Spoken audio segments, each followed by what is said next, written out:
Naitatalang krimen ng QCPD Station 6 nakitaan ng malaking pagbaba. Kasabay ito ng mas pinigting na police visibility. Alinsunod pa rin sa direktiba ni Pangulong Ferdinand R. Marcos Jr.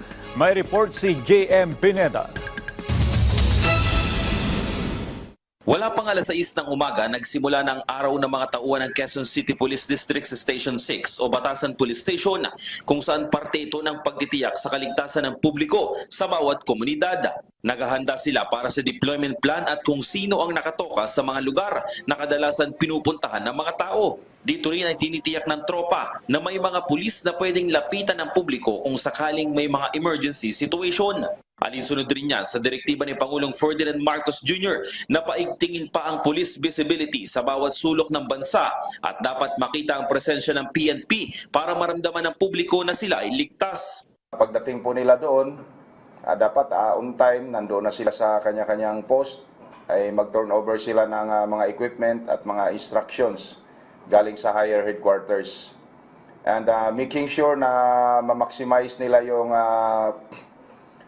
tour of duty nila ay they will be doing the patrol operations in the crime-prone areas and areas of convergence na maraming tao ang makikita at maraming passers-by. Sa loob ng 24 oras, halos 100 mga personnels ang naglilibot at nakakalat sa mga lugar na sakop ng Station 6. Ang mga mobile patrollers ay nasa 41 personnels. 42 naman ang mga motorcycle patrollers na lumilibot sa bawat sulok ng sakop nilang lugar, habang 8 naman ang mga foot patrollers na nakabantay sa mga overpass. Sa kabuuan, umaabot ng 110 PNP personnels ang nakadeploy, kasama na ang mga pulis na nakabantay sa mga outpost at mismong estasyon. Kabilang sa mga tinututukan ay ang Litex, Commonwealth Market, Luzon area at ang Evergotesco area. Ang mga lugar umano na ito ay madalas dayuhin ng mga tao.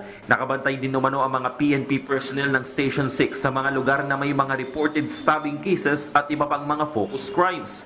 Dahil naman sa mahigpit na pagbabantay ng Station 6, kapansin-pansin umano na malaki rin ang naging pagbaba ng bilang ng mga krimen sa kanilang nasasakupan. Base sa tala ng stasyon, higit 40 ang nabawas sa mga kaso ng murder, robbery, homicide, physical injury, rape at theft kung ikukumpara sa unang 4 na buwan ng taon.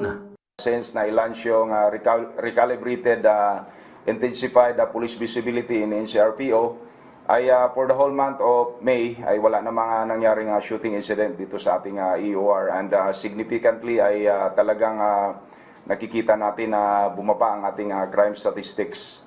And based na rin sa feedback doon sa ating mga social media platforms, just like our Facebook page, ay maganda po yung mga nababasa nating comment. Sinisiguro rin ng Station 6 na mabilis ang responde sa mga emergency situation na tinatawag sa kanilang hotline at walang kawala ang mga kriminal na nagpapakalat-kalat sa kanilang lugar.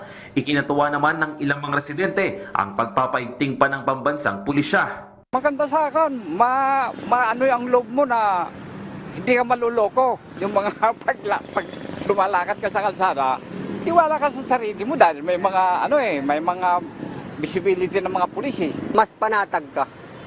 Pamatag yung kalooban mo kasi safe ka. Sa akin lang yun, opinion ko. Paalala naman ng QCPD na huwag magdalawang isip kung may krimen na nakita at agad na i-report para marespondihan. J.M. Pineda para sa Pambansang TV sa Bagong Pilipinas.